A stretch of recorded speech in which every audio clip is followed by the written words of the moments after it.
Hello, Mark. I'm Esther. My student number is S02411044. I am junior.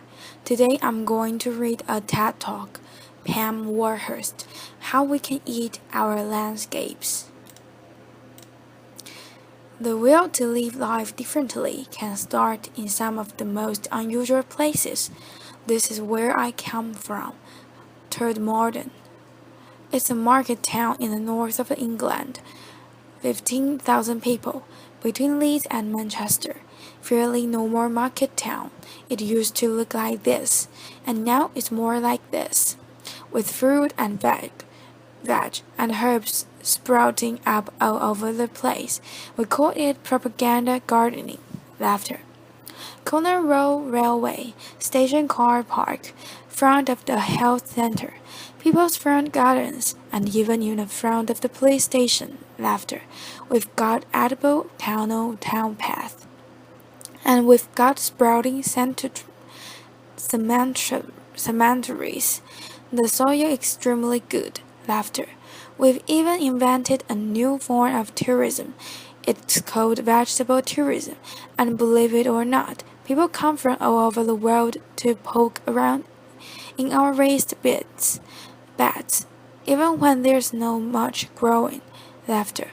But it starts a conversation. Laughter. And we're not doing it because we are bored. Laughter. We're doing it because we want to start a revolution. We'll try to answer this simple question. Can you find a unifying language that cuts across age and income and culture that will help people themselves find a new way of living? See spaces around them differently. Think about the resources they use differently. Interact differently. Can we find that language, and then can we replicate those actions? And the answer would appear to be yes, and the language would appear to be good food. So 3.5 years ago, a few of us sat around a kitchen, and we just invented the whole thing. Laughter, applause. We came up with a really simple game plan that we put to a public meeting. We did not consult. We did not write a report. Enough of all that laughter, and we sat to that public meeting in Todmorden. Look, let's imagine that our time is focused around three plates: a community plate, the way we live our everyday lives; a learning plate, what we teach our kids in school, and what new skills we share amongst ourselves; and business, what we do with the pound in our pocket, and which business we choose to support. Now let's imagine those plates agitated with community actions around food. If we start one of those community plates spinning, that's really great. That really starts to empower people. But if we can then spin their community plate with the learning plate, and then spin it with the business plate, we've got a real show there. We've got some action theater. We're starting to build resilience ourselves. We've started to reinvent the community ourselves, and we've done it all without a flipping strategic document. Applause. And here's the thing as well. We've not asked anybody's permission to do this. We're just doing it. Laughter. And we are certainly not waiting for that check to drop through the letterbox before we start. And most importantly of all, we are not daunted by the sophisticated arguments that say these small actions are meaningless in the face of tomorrow's problems. Because I have seen the power of small actions, and it is awesome. So back to the public meeting. Laughter. We put that proposition to the meeting. 2 seconds, and then the room exploded. I have never ever experienced anything like that in my life, and it's been the same in every single room, in every town that we've ever told our story. People are ready and respond to the story of food. They want positive actions they can engage in, and in their bones, they know it's time to take personal responsibility and invest in more kindness to each other and to the environment. And since we had that meeting 3.5 years ago, it's been a heck of a roller coaster. We started with the seed swap, really simple stuff, and then we took an area of land, a strip on the side of our main road, which was a dog toilet, basically, and we turned it into a real lovely herb garden. We took the corner of the car park in the station that you saw, and we made vegetable beds for everybody to share and pick from themselves. We went to the doctors. We've just had the £6 million health center built in Todmorden, and for some reason that I cannot comprehend, it has been surrounded by prickly plants. Laughter. So we went to the doctor, said, "Would you mind us taking them up?" They said, "Absolutely fine, provided you get planning permission and you do it in Latin. And you do it in triplicate." So we did. Laughter. And now there are fruit trees and bushes and herbs and vegetables around the doctor's surgery. And there's been lots of other examples, like the corn that was in the front of the police station, and the old people's home that we planted it with food that they can pick and grow. But it isn't just about growing, because we all are part of the jigsaw, and it's about taking those artistic people in your community and doing some fabulous designs in those raised beds to explain to people what's growing there, because there's so many people that don't really recognize a vegetable unless it's in a bit of plastic with a bit of an instruction packet on the top. Laughter. So we have some people who design these things. If it looks like this, please don't pick it. But if it looks like this, help yourself. This is about sharing and investigating in kindness. And for those people that don't want to do either of those things, maybe they can cook. So we pick them seasonally, and then we go on the street, or in the pub, or in the church, or wherever people are living their lives. This is about us going to people and saying, we are all part of the local food jigsaw. We are all part of the solution. And then, because we know we've got vegetable tourists, and we love them to bits, and they're absolutely fantastic, we thought, what could we do to give them an even better experience? So we invented, without asking, of course, the incredible edible green route. And this is a route of exhibition gardens and edible tow paths and bee-friendly sites and the story of pollinators.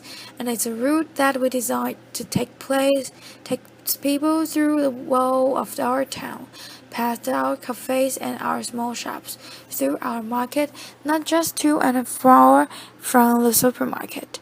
And we're hoping that in changing people's football around our town, we're also changing their behavior. And then there's the second plate, the learning plate.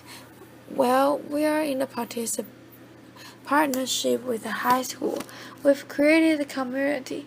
We're designing and building an aquaponic unit in some den that was spare at the back of the high school, like you do. And now we're going to growing fish and vegetables in our orchard with bees.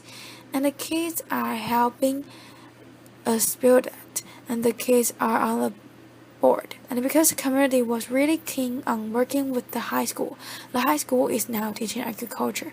And because it's teaching agriculture, we started to think, how could we then get those kids that never had the qualification before in their lives but are really excited about growing? How can we give them some more experience? So we got some land that was donated by a local garden center. It was really quite muddy but in a truly incredible way, totally voluntary that. We have turned that into a market garden training center, and that in polytunnels, and raised beds and all the things you need to get the soil under your fingers, and think, maybe there's a job in this for me in the future. And because we were doing that, some local art academics said, you would have designed a commercial horticulture course for you. There's no one an experiment, and it's all voluntary. And then there's the third plate, because if you walk through an edible landscape, and if you are learning new skills, and if you start to get interested in what's growing seasonally, you might just want to spend more of our own money to support the local producers, not just veg, but meat and cheese and beer and whatever else it might be. But then we had a chat with the farmers, and we said, we're really serious about this. But that didn't actually believe us, so we thought, okay, what should we do? I know, if we can create a campaign around one product and show them there is a local loyalty to that product, maybe they'll change their mind and see we're serious. So we launched a campaign, because it just amused me, called Every Egg Matters, Laughter. And what we did was we put people on our egg map. It's a stylized map of Throckmorton. Anybody that's selling their excess eggs at the garden gate, perfectly legally, to their neighbors, we're stuck on there. We started with 4 and we've now got 64 on. And the result of that was that people were then going into shops asking for a local Throckmorton egg. And the result of that, some farmers upped the amount of flocks they got of free-range birds, and then they went to meat birds. And although these are really, really small steps, that increasing local economic confidence is starting to play out in a number of ways. And we now have farmers doing cheese, and they've uppered their flocks and raised breed pigs. They're doing pastries and pies and things that they would have never done before. We've got increasing market stores selling local food, and in a survey the local student did for us, 49% of all food traders in that town said that their bottom line had increased because of what we are actually doing. And we're just volunteers, and it's only experiment. Laughter. Now, none of this is a rocket science. It certainly is not clever, and it's not original, but it is joined up, and it is inclusive. This is not a movement for those people that are going to sort themselves out anyway. This is a movement for everyone. We have a motto: if you eat, you're in. Laughter, applause. Across age, across income, across culture. It's been really quite a roller coaster experience. But going back to that first question that we asked, is it replicable? Yeah, it most certainly is replicable. More than 30 towns in England now are spinning the incredible edible plate, whichever way they want to do it, of their own volition. They're trying to make their own lives differently, and we're wild. We've got communities across America and Japan. It's incredible, isn't it? I mean, America and Japan are New Zealand. People after earthquake in New Zealand visited us in order to incorporate some of these public spiritedness around local growing in the heart of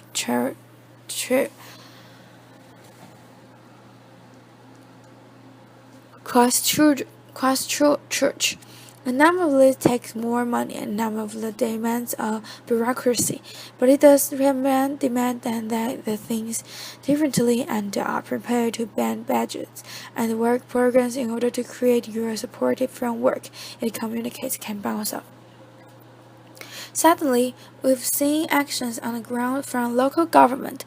We've seen the mainstreamed. We're responding creatively at that to what real demanded of us. And there's lots more you could do. I mean, just to list a few. 1. Please stop putting prickly plants around public building. It's a waste of space.